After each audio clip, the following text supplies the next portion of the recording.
भ्रष्टाचार एक गंभीर समस्या।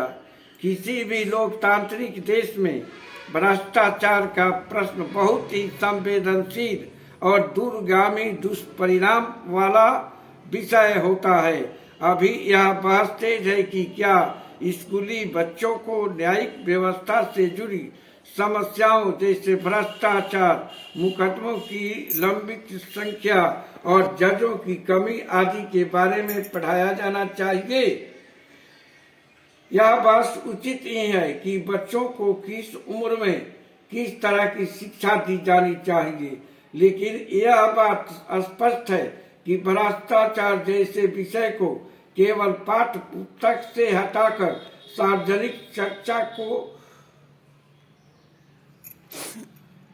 सार्वजनिक चर्चा से समाप्त नहीं किया जा सकता। यह समझना होगा कि कार्यपालिका और विधायिका जहां राजनीतिक वातावरण में कार्य करती है और चुनावी जवाबदेही के अधीन रहती है, वहीं न्यायपालिका की वैधता उसकी निष्पक्षता, स्वतंत्रता और नैतिक गरिमा पर निर्भर होती है। यही कारण है कि यदि नगर न्यायपालिका के किसी सदस्य पर अनैतिक आचरण का आरोप लगता है तो उसका प्रभाव व्यापक और गहरा होता है। संविधान में सर्वोच्च और उच्च न्यायालय के जजों को पद से हटाने की व्यवस्था महाभियोग के जरिए की गई है। यह प्रक्रिया संसद द्वारा पूरी की जाती है, लेकिन इतिहास में देखा गया है कि महाअभियोग की कार्यवाही बहुत कम मामलों में शुरू की गई है। जो भी हो, यह सत्य है कि भारत में भ्रष्टाचार एक व्यापक सामाजिक और प्रशासनिक समस्या के रूप में कायम है, जो शासन के सभी अंगों को प्रभावित करती है। यहाँ यह प्रश्न भी गलत नहीं कि क्या बच्चों को संस्थागत कमजोरियों से परिचित नहीं कराया जाना चाहिए या उन्हें केवल आदर्श सिद्धांतों तक सीमित रखना चाहिए। यदि बच्चों को संतुलित जानकारी दी जाएगी, उनमें समस्याओं के साथ सुधार की प्रक्रिया और ईमानदार उदाहरणों का भी उल्लेख हो, तो ऐसी शिक्षा उनमें जागरूकता ही पैदा करेगी।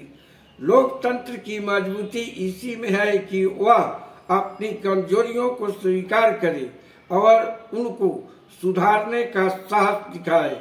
यदि शैक्षिक पाठ्यक्रम से समस्याओं का उल्लेख हटा भी दिया जाए तो उससे वास्तविकता नहीं बदल जाएगी, बल्कि जागरूक नागरिक ही भविष्य में सुधार की राह प्रशस्त कर सकते हैं। शिक्षा का उद्देश्य प्रचार नहीं, बल्कि विवेकपूर्ण समझ विकसित करना होना चाहिए।